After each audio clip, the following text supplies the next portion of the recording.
Pompeii was a city full of life, indulgence, ambition, and excess.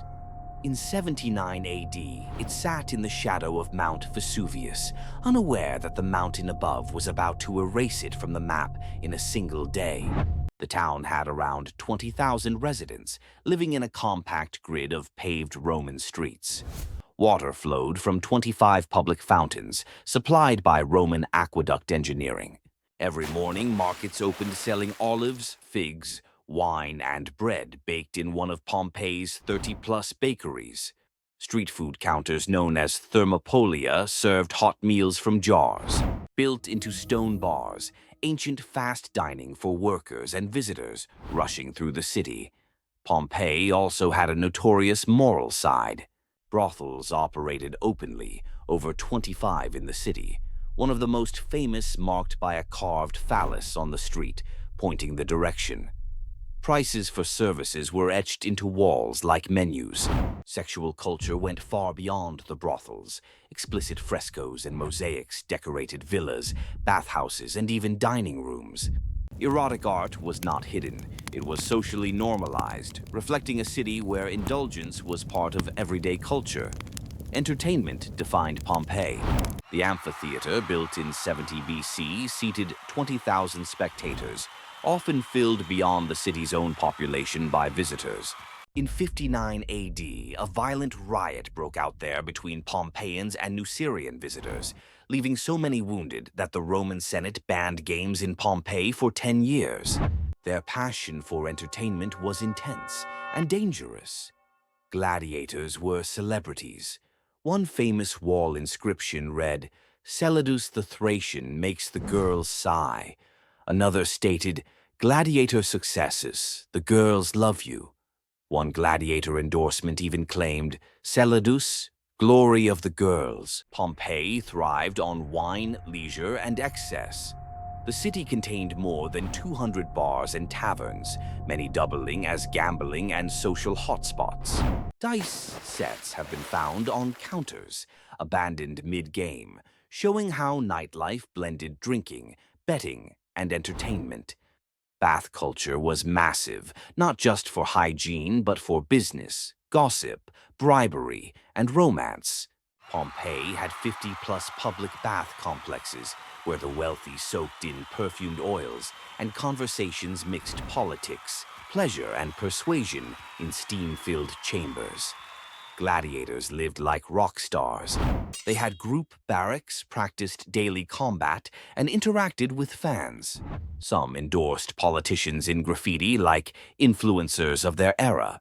One inscription even read, "Celadus the Thracian makes the girls moan," reflecting the fame and desire surrounding these fighters. The walls of Pompeii told emotional drama too, from heartbreak to lustful requests. Successes the weaver loves Iris, but she does not care, showing unreturned love, while another message boldly begged, "Restituta, take off your tunic, please." Others were more explicit, revealing impulsive romantic and immoral culture woven into Pompeii's identity. Then came August 24th, 79 AD. 4 days before, the ground shook with small earthquakes, but the city still buzzed. Now, on that dreadful day in August 24th, 79 AD, the volcano erupted. No evacuation, no alarm. Around 1 p.m., Vesuvius detonated. Ash blasted 18 miles into the sky, and pumice stones began falling like white hail. The air turned thick, acidic, burning lungs and eyes. People grabbed cloaks and coins, running through streets already coated in gray ash. But the final blow was silent and unstoppable. Pyroclastic surges racing down the volcano at over 100 miles, with temperatures above 750 Fahrenheit, instantly fatal. The city disappeared under 1320 feet of ash, preserving the final moment of a city that lived loudly, sinned boldly, entertained fiercely, and vanished suddenly. Centuries passed. The ash that entombed Pompeii hardened into soil, and the city faded from memory. Locals called the area La Civita, the city. not realizing how literal the name was. The first modern man to disturb Pompeii's grave was architect Domenico Fontana. In 1592, while constructing a canal to reroute the Sarno River, his workers struck ancient walls painted with bright frescoes and covered in Latin writing. He noted the find, but kept it quiet, and the city remained buried. Interest in buried Roman towns reignited in 1738 when excavations at nearby Herculaneum began under the sponsorship of King Charles VII of Naples, a monarch fascinated by antiquities. The success of those digs pushed engineers to survey the fields near La Civita. In 1748, a crew including Domenico Panaroli, Antonio Sarti, and Lattanzio Marchetti began digging through layers of volcanic debris. Panaroli soon realized they were uncovering an entire preserved town, not scattered ruins.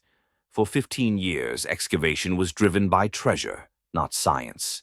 The lead engineer, Roque Joaquin de Alcubierre, a Spanish military officer, used tunneling methods to extract statues, marble art, and wall paintings for the royal collection. Later, Karl Weber, another military engineer, improved the process by mapping buildings and documenting street layouts, giving the world its first organized glimpse of Pompeii's structure. In 1763, diggers struck the decisive proof, a stone inscription reading Re Publicae Pompeianorum, meaning the state of the Pompeians. This confirmed the buried site was indeed Pompeii. The name, once written only in ancient texts, now stood carved before modern eyes. Excavators then uncovered the forum, temples, villas, bath complexes, theaters, and barracks. Streets appeared exactly as Romans left them, chariot grooves still carved into stone. Food stalls still held storage jars. Wealthy homes displayed mythic gods beside scenes of luxury and pleasure. The gladiators' barracks revealed armor, training yards, and inscriptions praising fighters like celebrities of the ancient world. The deeper they dug, the clearer it became. Pompeii had not decayed like most ancient cities. It had been archived by disaster, waiting silently to be read again. Pompeii's rediscovery wasn't just an excavation. It was a resurrection of everyday Rome, preserved in stone, dust, and time. Like and subscribe if you want to see more stories like this. And drop a comment on what story you would like to see.